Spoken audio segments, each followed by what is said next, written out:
La rentrée est difficile? Le retour des vacances se fait sentir autant sur le moral que sur le porte-monnaie?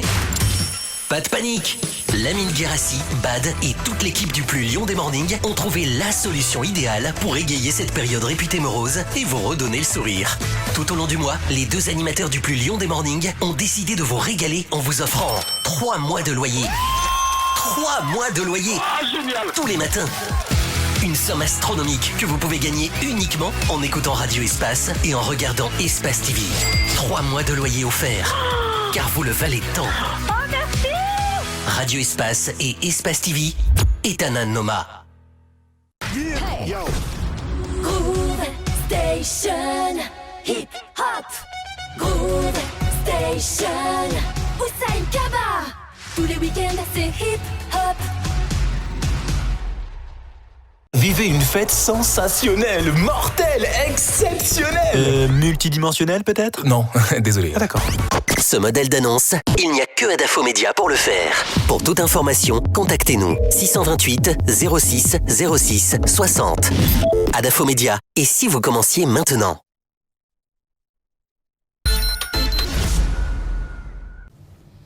Allez, nous voilà donc de retour sur le plateau du Plus Lyon des Mornings. Si c'est maintenant que vous nous rejoignez, eh bien bienvenue. C'est donc la seconde partie de votre belle matinale, hein, voilà. Et dans cette seconde partie, on va un peu s'amuser à découvrir les différentes chaînes du côté de la France avec le zapping France TV. On regarde ça et puis juste derrière, on va revenir pour les plus gourmands avec Espace Cuisine. Restez avec nous.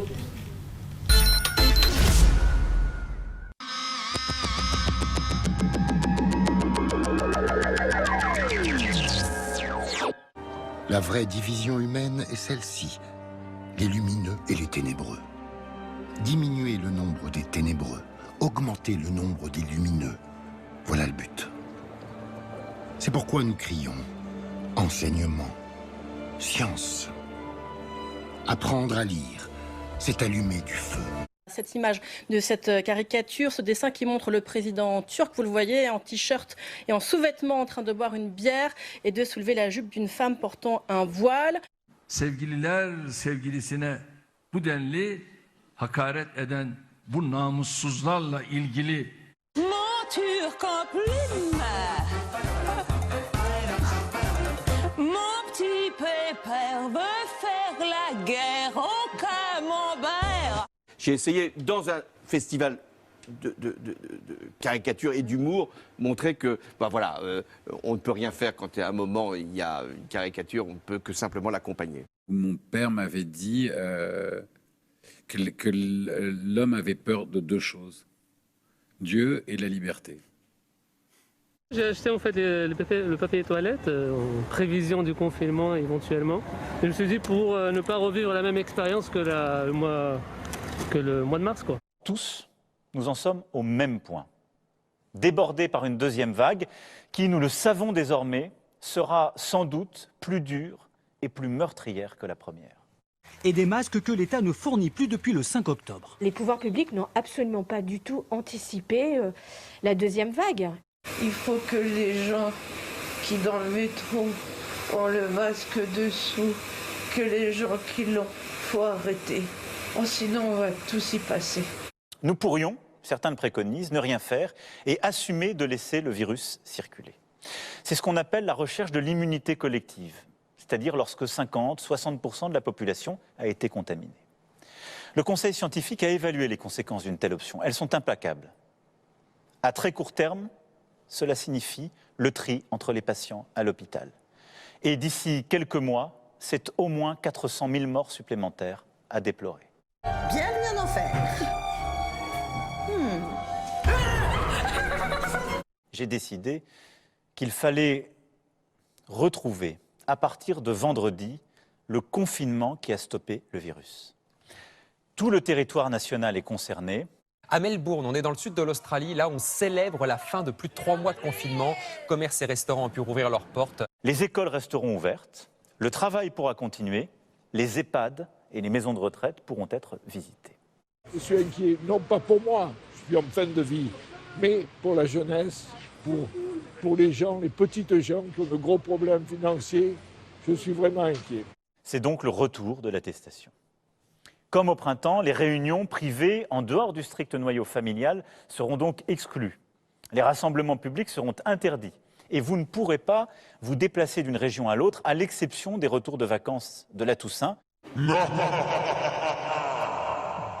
Les commerces qui ont été définis au printemps comme non essentiels, les établissements recevant du public, notamment les bars et restaurants, seront fermés. Comme au printemps, le quoi qu'il en coûte, cette réponse économique parmi les plus protectrices du monde se poursuivra. Si on venait à être reconfiné, c'est signer notre arrêt de mort, c'est certain. Partout où c'est possible, le télétravail sera à nouveau généralisé. Mais, et c'est une seconde différence par rapport au printemps, l'activité continuera avec plus d'intensité. Ce qui veut dire que les guichets des services publics resteront ouverts, les usines, les exploitations agricoles, les bâtiments et travaux publics continueront de fonctionner. L'économie ne doit ni s'arrêter ni s'effondrer. Ça aussi, c'est marqué dans les ordres. Avec ces techniques, votre entourage devrait rapidement appliquer les gestes barrières. Et on tousse dans son coude.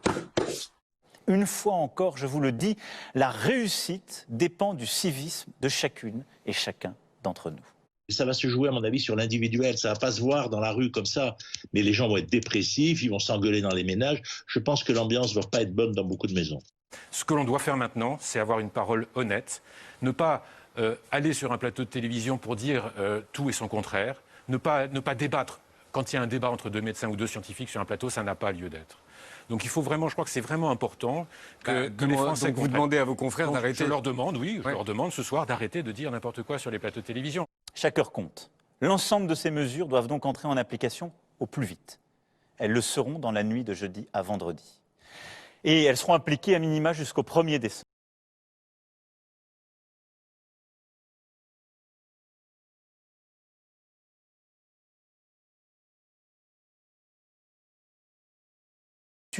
Et cette impression d'un jour sans fin qui tous nous gagne. Il manque des médecins, il manque des infirmières, des aides-soignants, avant même que le Covid n'arrive. Parce que c'est des métiers qui ne sont plus attractifs, parce qu'ils sont mal payés, pour les paramédicaux surtout, parce que les conditions de travail sont devenues difficiles.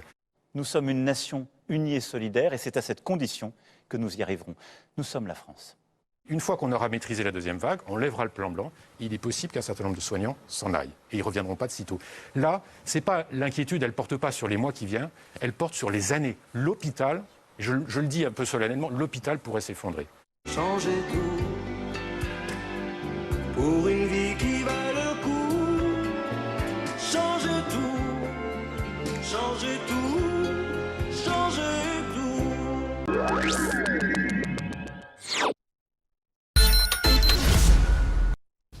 Et voilà, donc c'était donc le zapping France TV avec les actualités qui prévalent du côté de la France. Et comme vous l'avez sûrement remarqué avec les réactions du président Macron, qui citait en quelque sorte les mesures réinstaurées pour faire face à cette vague de pandémie liée au coronavirus. Alors pendant qu'en France, les mesures sont réinstaurées, en Australie par exemple, c'est le déconfinement.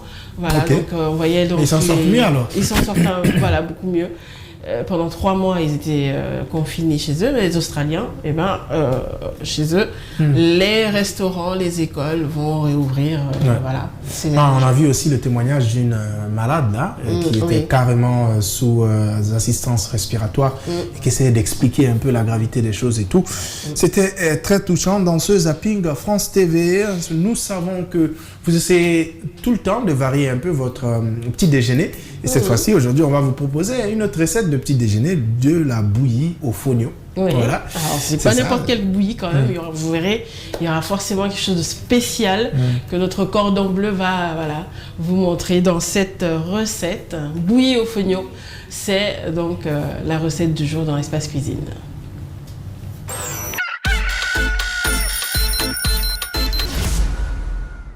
Bonjour, bienvenue dans Espace Cuisine.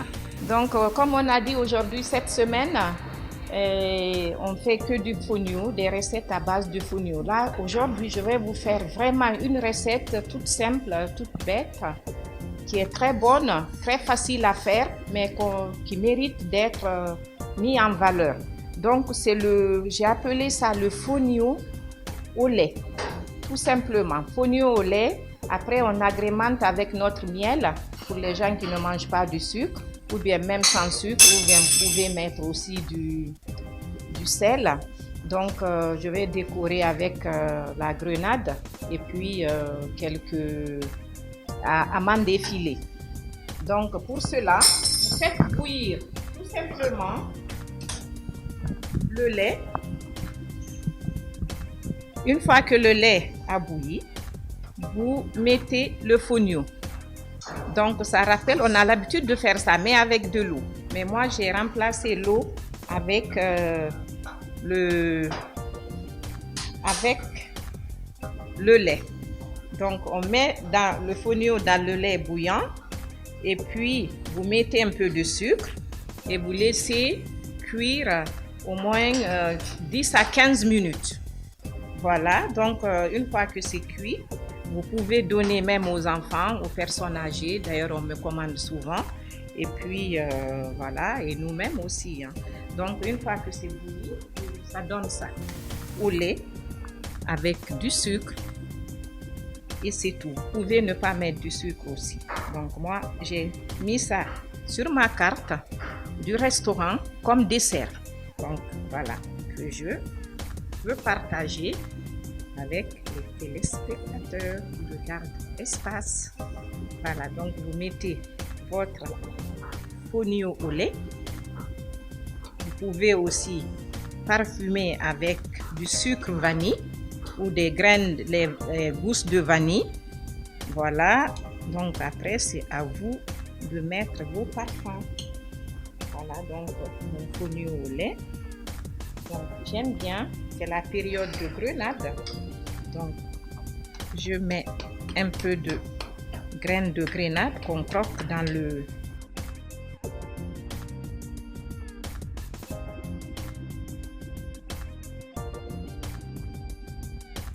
c'est simple, c'est bon, plein de vitamines. Hein? Donc voilà. Voilà, après je parsème un peu les amandes effilées que j'ai grillées un tout petit peu du miel du pays. Voilà. Donc, là, avec le miel, vous pouvez aller hein, parce qu'il est bon. Voilà, c'est le miel de Guinée avec notre fonio au lait cette semaine. On travaille sur le fonio. Voilà.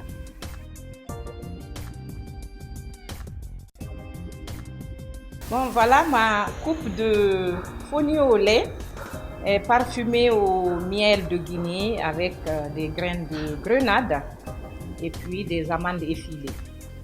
Merci et à demain.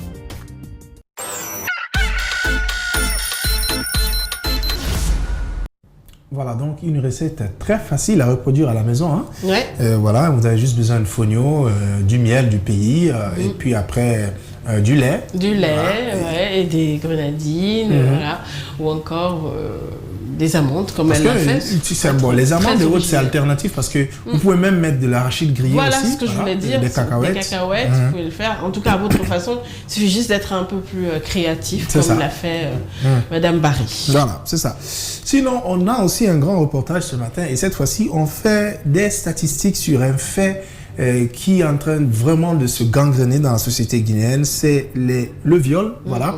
Donc on fait une sorte de statistique des crimes de viol et c'est Calisso qui l'a fait dans ce reportage que nous regardons maintenant.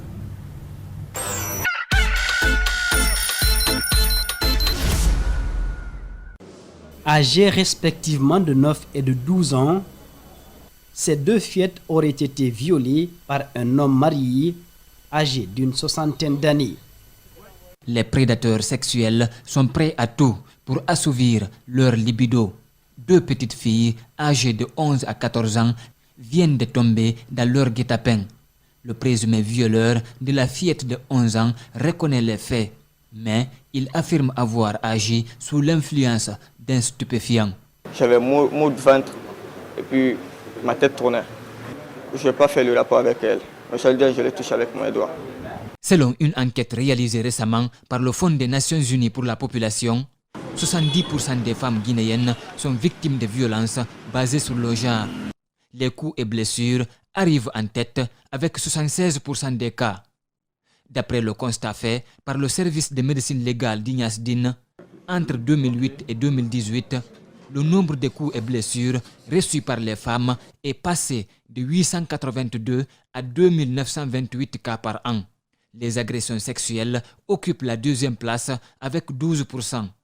Ces 2 dernières années, les statistiques des consultations pour viol sont passées de 20 à 30%. Selon le professeur Hassan Ba, la situation s'est aggravée pendant la période de confinement due au Covid-19. Par jour, son service recevait entre 15 et 20 personnes pour viol. Mais je crois que le plus important par rapport aux agressions sexuelles, c'est l'âge des victimes. Et malheureusement, dans 70% des cas, ces filles sont des filles qui ont moins de 12 ans, donc qui sont des filles prépubères.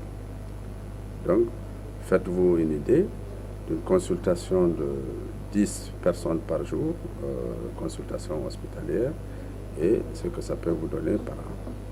Donc, on a des chiffres annuels ici, et qui, à mon avis, sont nettement au-dessus de ce qu'on peut voir dans les autres pays de la sous-région.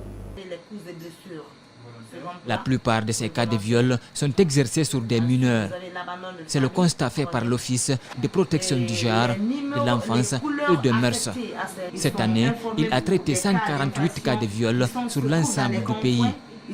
La majeure partie des cas de viol que nous traitons ici sont tous des mineurs. Toutes des mineurs. 7 ans, 8 ans, vous avez même entendu parler d'un bébé de 7 mois.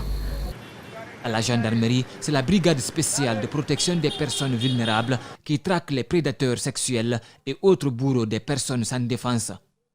En 8 mois, l'unité a traité 67 cas de VBG, dont 37 cas de viol. 27 ont été déjà déférés devant les tribunaux. Les autres cas, c'est des cas d'abandon de famille, c'est des cas de vif qu'on appelle dans notre jargon vif, c'est-à-dire les violences intrafamiliales. Il y a aussi des cas de CBV. Très souvent, ces victimes d'agressions sexuelles sont reçues par les services compétents dans une situation très compliquée. Elles sont affectées physiquement et mentalement. Toute agression sexuelle est un cas. Nous, on est très révoltés lorsqu'on les voit. C'est aussi plus révoltant que lorsque tu vois les lésions commises chez ces enfants-là.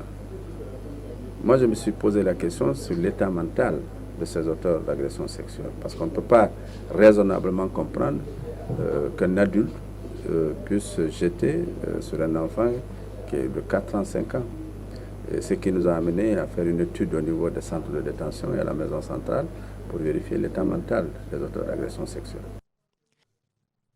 Les résultats de cette enquête, menée à la maison centrale et autres lieux de détention à l'intérieur du pays, révèlent que la moitié des condamnés pour viol disposaient de toutes leurs facultés mentales au moment des faits. Seulement 15% souffraient de maladies mentales et le reste était sous l'effet des stupéfiants.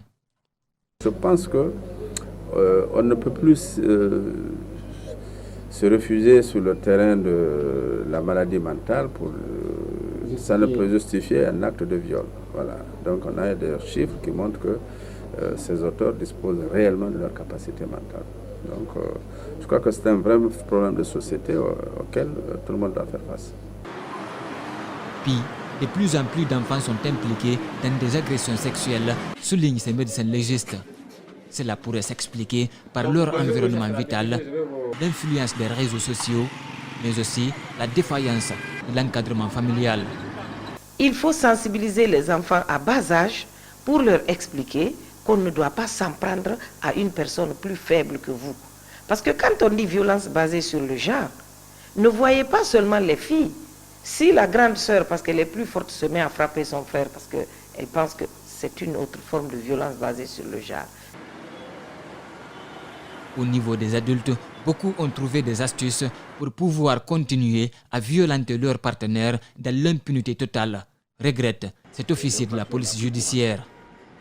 Les cas qu'on reçoit ici sont tellement fréquents, mais beaucoup n'aboutissent pas. Les raisons sont simples. Les femmes, soit elles finissent par lâcher la procédure sur le poids des pesanteurs socio-culturelles. Elles portent plainte, mais elles ne tiennent pas la procédure jusqu'au bout parce que les hommes aujourd'hui, ils ont trouvé la stratégie pour faire peur aux femmes. Si tu m'envoies à la gendarmerie, je divorce. Donc ce mot fait que certaines femmes aujourd'hui préfèrent garder leur foyer et perdre leur vie. Garder le foyer et perdre sa vie. Cette activiste de la société civile pense que les raisons qui poussent des femmes à se taire sur les violences conjugales sont ailleurs. Une femme qui peut se nourrir, qui peut s'habiller, qui peut se soigner et qui peut prendre soin de ses enfants, il y a des violences qu'elle ne supportera jamais dans un ménage au nom de quoi que ce soit. Elle va quitter, installer ses enfants, utiliser ses moyens, élever les enfants jusqu'à ce qu'ils puissent être utiles à la société. En plus des pesanteurs socio-culturels, ces officiers de la police judiciaire sont confrontés à d'autres obstacles qui les empêchent de mener à terme certaines procédures judiciaires. Il y a certaines formes d'infractions qui ne sont pas répertoriées dans notre code pénal. Donc c'est ce qui bloque des fois la procédure. Lorsqu'une femme te dit que mon mari m'a boudé à la maison, il y a des hommes qui ont pour spécialité soit qui refusent carrément de manger ou qui refusent le devoir conjugal.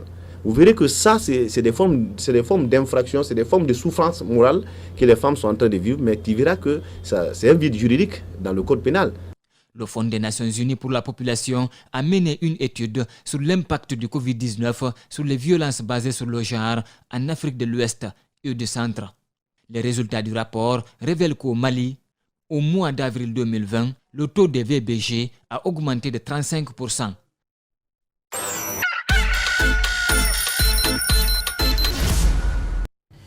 Ah, donc c'est un grand reportage signé Mamadou Kalisso. Voilà, on a fait une sorte de statistique des crimes de viol. C'est tellement très récurrent. récurrent encore en Guinée malheureusement.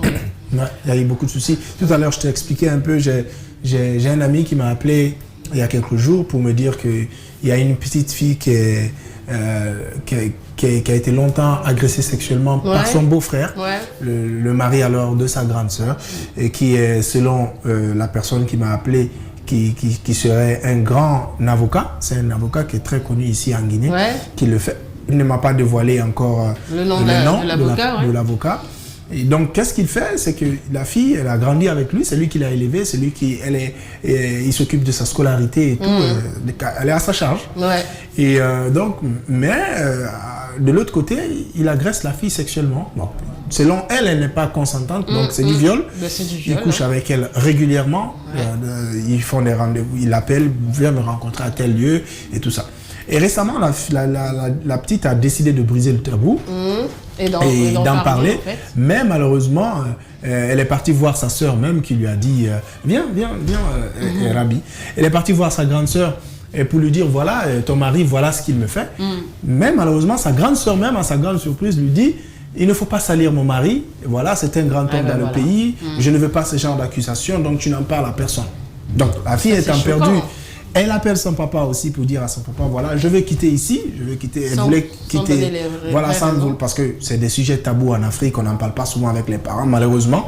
Donc, elle n'a pas osé dire à son père ce qui se passait, mais elle a dit à son père que je veux quitter où j'habite actuellement. Et son papa lui dit, pour rien au monde, tu ne quitteras là-bas, parce que ce monsieur a beaucoup fait pour toi, c'est lui qui t'a élevé, c'est lui qui paye ta scolarité aujourd'hui, tu as fréquenté des grandes écoles privées et tout, donc tu restes là. Donc, imagine-toi, elle est emprisonnée là, obligée d'avoir des rapports sexuels avec ce monsieur.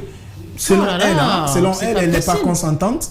Et aujourd'hui, récemment, lorsque le monsieur m'a rappelé, c'est pour me dire, mon ami, il me dit que le monsieur a retiré le téléphone de la petite et qu'il lui a donné un autre petit téléphone avec un numéro, là où juste il doit appeler la fille lorsqu'il a besoin de faire sa salle prédateur, Donc elle est prise au piège. Moi je lui ai dit, je ne peux t'aider que si tu acceptes de parler. Parce que je n'ai pas parlé encore à la fille, mais j'ai parlé à la personne qui était intermédiaire. Je dis, je ne peux aider cette fille que si elle accepte de parler.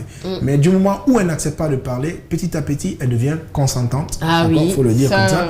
Parce que tu dis que quelqu'un t'agresse et qu'il te force à passer à l'acte avec lui. mais tu ne veux pas en parler, ce qui veut dire que tu deviens consentant. De plus en plus, en tout cas. Franchement, beaucoup de victimes. Hein. Il y a beaucoup de victimes dans ce genre de situation et la plupart des victimes sont malheureusement contraintes, par peur justement de se taire et c'est aux prédateurs maintenant de continuer leur sale besogne. Oui, parce que croyez-moi, le prédateur, il faut dénoncer il n'a de force que le fait qu'on n'accepte pas de parler. Le jour où il n'est une mise que sur ça. Le jour que vous parlez, il est totalement affaibli et détruit. Rien. Donc il faut dénoncer ça. Ça va? Bonjour Abdi. Merci. On sait que tu es venu au moment où on était en plein débat. C'est pas grave. Et on sait que on parle de viol. C'est vraiment un phénomène qui est encore récurrent dans ce pays. Les autorités luttent pas mal contre ce phénomène. Mais il est en train de perdurer. Il est là. Et surtout, c'est ce silence dont vous étiez en train de dénoncer qui fait qu'on n'arrive pas à lutter contre... mais les associations continueront à lutter contre cela. Il ne faudra jamais lâcher. Il ne faut jamais lâcher, organiser des marches, des manifestations pour dénoncer ce crime assez récurrent. Allez, on y va, en top et faux. On part en Côte d'Ivoire où on parle de la présidentielle ivoirienne Laurent Gbagbo qui sort de son silence et appelle donc à éviter la catastrophe. Alors, à travers une interview qu'il a accordée à nos confrères de TV5 Monde, il a décidé de briser le silence. Donc, le président Laurent Gbagbo a expliqué pourquoi il ne s'était pas prononcé par rapport à la situation politique de la Côte d'Ivoire. Donc, il s'est prononcé hier. Il dit... En fait, il dit ne s'être pas prononcé à temps parce qu'il n'était pas encore au pays lorsqu'il a été acquitté. Donc, il a décidé d'attendre de rentrer en Côte d'Ivoire avant de s'intéresser à cette situation politique. Donc, il dit se ranger aux côtés de l'opposition. Il dit être carrément aussi contre pour un troisième mandat pour le président Alassane Ouattara. Donc, il demande à ce qu'il y ait une négociation autour de la table pour que les Ivoiriens puissent se comprendre et sortir de cette crise. On espère que ça va se passer, ça ne va pas se passer comme chez nous, parce qu'après, il faut rappeler qu'aujourd'hui, Alassane Ouattara est en train de briguer un troisième mandat, comme est en train de le faire ici. Comme le dit d'ailleurs l'ancien président Laurent Gbagbo, il dit depuis près de 10 ans, si vous voulez, tous les acquis de la démocratie sont en train d'être bafoués. Malheureusement, oui, et c'est cette image que l'Afrique envoie au monde entier, et surtout avec des pays très proches comme la Côte d'Ivoire et la Guinée. On poursuit avec notre flop info. En Allemagne, on se reconfine partiellement et malheureusement. Oui, Angela Merkel a pris une décision de reconfiner le pays en reconfinement partiel, parce que le nombre de cas infectés augmente ces derniers jours. Plus de 15 000 cas de cas d'infection. Donc, elle décide de prendre des mesures pour éviter un état d'urgence sanitaire. Même si on sait que c'est le pays le moins frappé par la pandémie. Par rapport aux autres pays, par rapport aux autres pays d'Europe, à leurs voisins, oui, l'Allemagne est le pays le moins touché, mais elle a décidé de prendre quand même des mesures pour se préparer justement peut-être à une vague.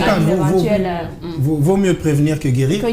C'est mieux, il ne faut pas attendre qu'elle soit dans la même situation que la France ou l'Espagne pour pouvoir courir dans tous les sens. C'est mieux qu'elle prenne ses dispositions maintenant. C'est bien, les femmes à la tête. Elle le dit, Angela Merkel, nous devons agir maintenant pour éviter un état d'urgence sanitaire, a déclaré Angela Merkel. Comme je le disais tout à l'heure, ces mesures sont dures et difficiles à supporter pour nos citoyens, mais nous devons garantir leur santé tout en restreignant aussi peu que possible l'activité économique.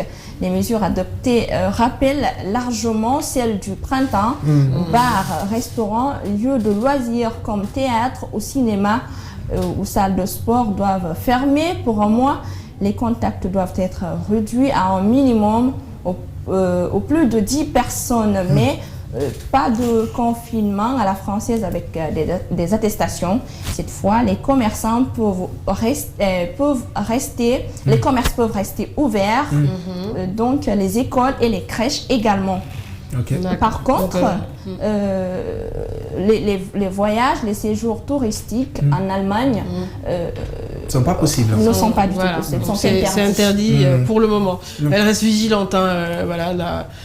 C'est une femme. En général, les femmes, vous aimez prendre des précautions. Il faut le dire qu'avant, elle n'avait pas réussi à prendre des mesures strictes, justement, face à cette épidémie. Mais cette fois-ci, elle se réveille. Faire se préparer quand même. Mieux tard que jamais. En tout cas, merci beaucoup, Rabi. En partant, tu as une très belle tenue. Merci. C'est vrai que c'est sénégalais, ça, je crois. Pardon? C'est sénégalais ou... Ah oui. Ouais. Comme on aime l'appeler, Macky Sall. C'est ça. Voilà. Merci beaucoup en tout cas et bon week-end à toi. Merci à vous également. On va recevoir tout à l'heure notre Fadima Ciné National pour parler de cinéma et people. Fadima Ciné National.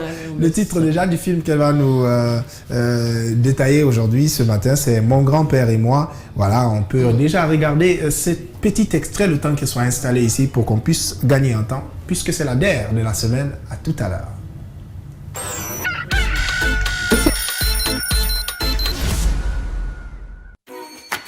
Grand-père! Jenny! Il m'a mis dans la chambre de mon petit-fils et lui, ça lui plaît pas. Le grenier! Jamais de la vie! On rend pas les choses plus difficiles qu'elles le sont. Je hais ma vie. Je me suis fait envahir. J'exigerais de récupérer ma chambre ou ce serait la guerre. Tu veux pas qu'il attaque son grand-père? Déclaration de guerre. T'as quelque chose qui m'appartient et je veux le récupérer. Mademoiselle, il faut que tu répondes. Ce genre d'agression peut pas être ignoré. C'est son grand-père. Il n'osera rien me faire. Je vais tuer ce gamin. Oh! Que ça sorte pas de cette pièce. C'est vraiment la guerre que tu veux? Passe une bonne journée à l'école. Gros bisous. Vous bossez dans l'espionnage? Je veux juste me montrer plus malin que mon petit-fils. On est en pleine lutte pour une chambre. C'est quoi ce délire? J'ai bien eu. Je t'aurais prévenu. Surveille bien tes arrières. Ok. Quelle belle équipe vous faites tous les deux. Je crois que je suis pas au courant pour la guerre, papa.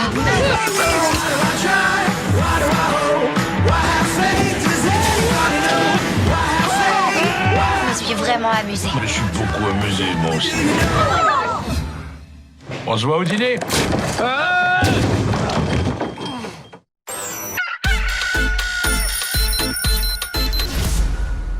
Vous l'avez remarqué, un acteur très hilarant. Robert De Niro dans ce film Mon grand-père et moi. Et Fadima est déjà là dans sa tenue de Mami Wata. Le Moussoyoua. Ah oui, donc aujourd'hui c'est Mon grand-père et moi. C'est cette comédie dramatique que je vous propose aujourd'hui, que je vous ai proposé d'ailleurs. Mais dans ce film, vous avez retrouvé Peter, âgé, le petit garçon, âgé de 10 ans, qui à la demande de ses parents est sommé de libérer sa chambre pour son grand-père. Et vous savez, quand il y a un petit problème entre un petit-fils et son grand-père, c'est comme si c'était une guerre sans fin. Oui. C'est des potes. Ouais, c'est ça. Donc l'enfant va devoir libérer la chambre pour son grand-père, mais à contre-cœur, il doit s'installer au grenier. Il va pas se laisser faire. Il va devoir demander de l'aide à ses amis pour pouvoir récupérer sa chambre à tout prix. Parce que son grand-père ne va pas accepter. Oui. Son grand-père n'a pas voulu accepter. Il s'est dit non, mais tes parents t'ont demandé de quitter ma chambre. Et vous avez vu, le petit, il a dit tu as quelque chose qui m'appartient, c'est sa chambre. J'espère que vous allez aimer ce film parce que moi, en tout cas, je l'ai kiffé. Et ça, c'est le troisième volet parce qu'en fait, ce film a déjà 2 premières parties. Déjà, Mon beau-père et moi, avec le même grand-père, mais qui joue le rôle du beau-père du mari de sa fille, qui était interprété, dont le rôle était interprété par Ben Stiller dans les 2 premiers volets. Donc, il est avec son beau-fils, ensuite avec son beau-fils et ses parents, donc mon beau-père, ma famille et moi, et maintenant c'est mon beau-père. C'est une comédie réalisée par Tim Hill, sortie le 2 septembre 2020. Ah, c'est ça, c'est un très beau film. Hein, très belle comédie quand même. En tout cas, la bande-annonce donne envie de regarder et puis c'est très décontractant parce qu'on On en a besoin, surtout en cette période. Ouais, et puis c'est pas compliqué de comprendre. Dès le début, tu comprends déjà ce que ça donne. Voilà, alors on en a terminé avec notre page ciné. On tourne la page et juste après, c'est écrit People. Oui. Et cette fois-ci avec Aya Nakamura qui nage dans le bonheur avec son doudou. Doudou Vladimir Doudou. Carrément. Et ça c'est quel comportement. On a compris le message. C'était pour un certain Vladimir Boudnikov. Il est de quelle nationalité lui? On dirait, j'écris en tant que Vladimir Poutine. Non, c'est pas Vladimir Poutine. Toi aussi. Voilà Vladimir Vladimir. C'est ça, Boudnikov. Boudnikov, voilà. Poutine, Boudnikov. C'est la même chose. Ça a l'air russe. Oui, Vladimir, c'est d'abord le producteur de Aya Nakamura. Si vous entendez Aya, disons en quelque sorte, c'est grâce à ce jeune. Vous savez qu'Aya Nakamura était dans une relation récemment avec Niska.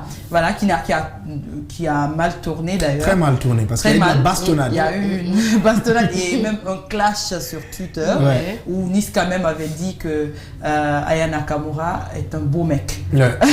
Oui, il était en train de se moquer de la forme d'Aya Nakamura.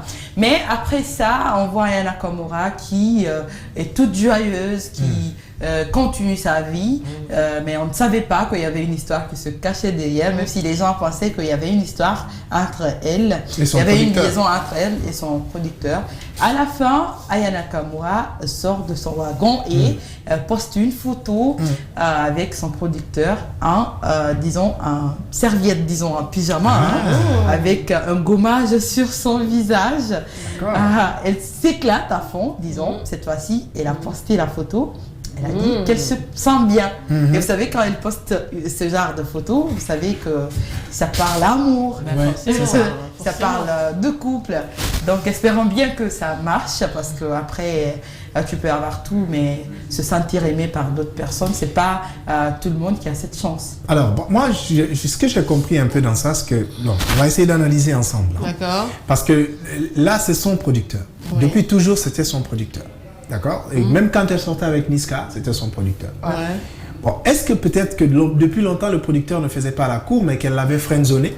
Parce que les femmes, ça friendzone beaucoup. C'est ça. Et puis après, elle est partie avec son gangster Niska, qui l'a cassé les dents. Et puis elle s'est dit, et si je me retournais vers le mec blanc qui me faisait la cour, voilà mon producteur. Parce que je me demande... Mais la relation entre elle et Niska a fini depuis longtemps, je crois. Depuis longtemps, oui. Pas trop longtemps, ça fait pas un an. Ça fait pas un an, qui a mal tourné. Oui. Mais disons que c'est... elle ne sortait pas avec le gars, avec son producteur. Elle ne sortait même pas avec son producteur. Comment est-ce que les choses sont allées très vite? C'est qu'il veut dire qu'il y avait déjà... Non, il y avait l'alchimie. Mais tu sais... Tu sais, vous les femmes, vous avez un souci. Parce que parfois, même quand vous voyez que quelqu'un vous montre que vous lui plaisez, vous faites semblant, parfois vous refusez de voir les choses. Oui, mais surtout quand c'est dans le cadre professionnel, c'est pas facile. C'est pas facile. Parce qu'après, tu te mets des idées, est-ce que ça va marcher, est-ce que ça ne marche pas? À savoir qu'il y a de ces hommes qui se comportent mal. Ça peut entraîner d'autres déceptions. Quand c'est sérieux et qu'on se sent heureux, c'est le plus important. En fait, que ce soit professionnel, que ce soit Kamasutra, que ce soit je sais pas quoi. Mais il faut construire quelque chose de solide. J'espère que ce sera une relation solide entre elle et son producteur, à la Céline Dion et son producteur. C'est bien parti quand même pour le moment, on peut dire. Et moi, je pense que c'est une bonne chose. Et Aya doit vraiment se lancer et oublier le passé. Parce qu'après, si c'est vrai que l'artiste s'inspire de son entourage, je crois que ça va revenir encore sur le fait que moi, il y a longtemps que je sens que peut-être qu'elle friendzonnait le pauvre monsieur producteur. Non. Parce que non, écoute, regarde, il y a combien de musiques dans lesquelles elle chante pour dire qu'elle recale un homme. Toutes ces musiques d'ailleurs. Ça peut être juste une inspiration. Oui, je ne disconnais pas, mais une inspiration une fois, 2 fois, 3 fois, l'inspiration vient de ce qu'on vit. D'abord, tu vois Aya, comment elle est. Oui. Donc, c'est pas seulement... L'inspiration vient de ce qu'on vit. Parce que Ou alors, ça peut être juste une relation qui commence comme rien du tout, c'est-à-dire avec... C'est comme ça. Voilà, avec une amitié. Comme le dit le PL, ça arrive. Ça peut arriver. L'essentiel, c'est qu'elle est heureuse, on le sent. Voilà, mais moi je te dis, j'ai un ami, quand je parle avec lui, c'est pas parce que je suis amoureuse de lui. Mais après, quand je change avec lui, de toutes les façons, tu es célibataire.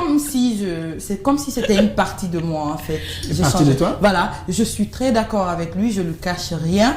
On s'aime, mais pas. C'est comme ça commence. Voilà. Okay, non, c'est pas comme ça. Bon, de toutes les façons, je sais que le producteur de Aya était comme ton ami là avant. C'est comme ça. Aujourd'hui, c'est son amant. Il n'y a rien, sincèrement. Donc, je dis confiture. On va laisser le temps faire les choses. Bien. Demain, tu vas venir, tu vas dire, bon, Koto, mon ami que j'avais dit le jour là. Non. Maintenant là, je pense qu'il me plaît. Mais non, ça va. Je confie beaucoup trop. En tout cas, c'était notre page People aussi qui d'ailleurs va fermer portes et fenêtres de cette émission. Demain, il n'y a pas cours, non? Demain, il n'y a pas cours. Voilà, donc demain, il n'y a pas cours. Donc voilà, toute l'équipe est déjà contente parce qu'on vous a servi avec toute l'énergie que nous avons depuis lundi. Vendredi, nous fermons portes et fenêtres de cette semaine, bien sûr, parce que lundi, nous allons revenir encore avec beaucoup plus de tonus, rien que pour votre plus grand plaisir. C'était un grand plaisir pour toute l'équipe, Steve, Noël, Mafata, Souma et tous les autres qui nous ont accompagnés depuis lundi de vous servir. Et ça, c'est vous les boss, vous le savez déjà. Passez un très bon week-end. C'est comme sûr, demain, il n'y a pas cours. Soyez heureux et restez sur Espace TV. On vous fait de gros bisous. C'était l'ange de la bonne humeur. Au revoir. Mais demain, il n'y a pas cours. Voilà, on vous laisse avec ces clips.